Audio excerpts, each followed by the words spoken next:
Assalamualaikum warahmatullahi wabarakatuh. Perkenalkan, nama saya Nurliza dengan NIM A1A22349 dari kelas R02 Prodi Pendidikan Sejarah angkatan 2023. Di sini saya akan menjelaskan materi secara ringkas tentang demonstrasi Gerakan 88 di Myanmar, mulai dari latar belakang, kronologi peristiwa, tokoh-tokoh yang terlibat dalam demonstrasi Gerakan 88, serta dampak dan konsekuensinya. Pembahasan ini berdasarkan kajian dari jurnal dan makalah tentang demonstrasi Gerakan 88. Baiklah, di sini saya akan menjelaskan materi yang pertama, yaitu tentang latar belakang terjadinya demonstrasi Gerakan 88 di Myanmar. Yang pertama, kebijakan ekonomi dan krisis makro. Kebijakan ekonomi, pemerintahan militer, dan kebijakan ekonomi yang merugikan, serta memunculkan inflasi, kemiskinan, pengangguran yang membuat ketidakpuasan massa. Yang kedua, otoritarisme militer berkepanjangan. Sejak kudeta 1962, rezim militer mengontrol politik, media, dan kehidupan sipil. Ruang politik tertutup, aspirasi rakyat terakumulasi. Ketiga, kotalis lokal. Protes awal dipimpin oleh mahasiswa atau pelajar di Yangon yang menanggapi kondisi ekonomi dan kebijakan pemerintah. Aksi ini cepat menyebar ke kelompok lain seperti guru, ibu rumah tangga, pegawai negeri, dan biksu, yaitu tentang kronologi peristiwa. Juli sampai Agustus 1988 merupakan gelombang awal protes mahasiswa yang kemudian menjadi gerakan nasional.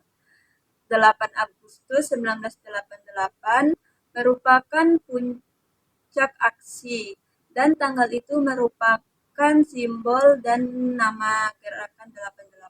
Demonstrasi besar terjadi di Yangon dan kota-kota lain. Agustus sampai September 1988 aksi berlangsung terus. Pada 26 Agustus, Aung San Suu Kyi mulai tampil sebagai tokoh nasional dan memberi pidato di Pagoda Suedagon. 1988, militer mengambil alih secara penuh melalui kudeta yang dipimpin oleh Jenderal Sao Mao dan membentuk dewan, sehingga mengakhiri gerakan demonstrasi 88. Tokoh-tokoh dalam peristiwa demonstrasi Gerakan 88. Dalam demonstrasi Gerakan 88, yang menjadi tokoh paling penting yaitu mahasiswa, karena merekalah yang menjadi protes pertama memicunya akibat krisis ekonomi dan kebijakan pemerintah. Aksi mereka didukung penuh oleh masyarakat dan menjadi demonstrasi nasional. Dengan meningkatnya tekanan rakyat, Aung San Suu Kyi muncul sebagai figur politik utama dan simbol dari perjuangan demonstrasi.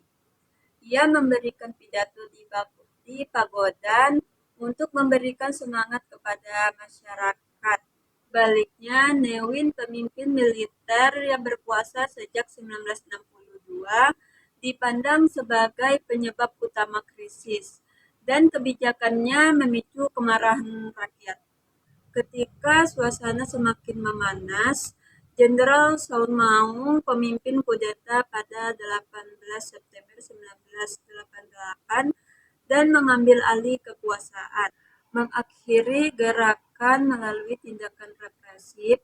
Selain itu, para biksu dan masyarakat juga mendukung atau melawan dari tindakan para rezim. Dampak dan konsekuensinya: penumpasan berdarah, ribuan korban, dan tindakan represif oleh anggota bersenjata. Peristiwa ini meninggalkan trauma politik yang panjang. Bangkitnya gerakan pro-demokrasi internasional dan domestik.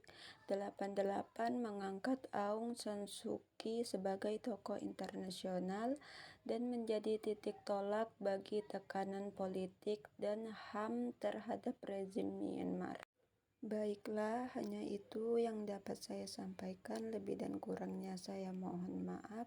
Saya akhiri. Wassalamualaikum warahmatullahi wabarakatuh.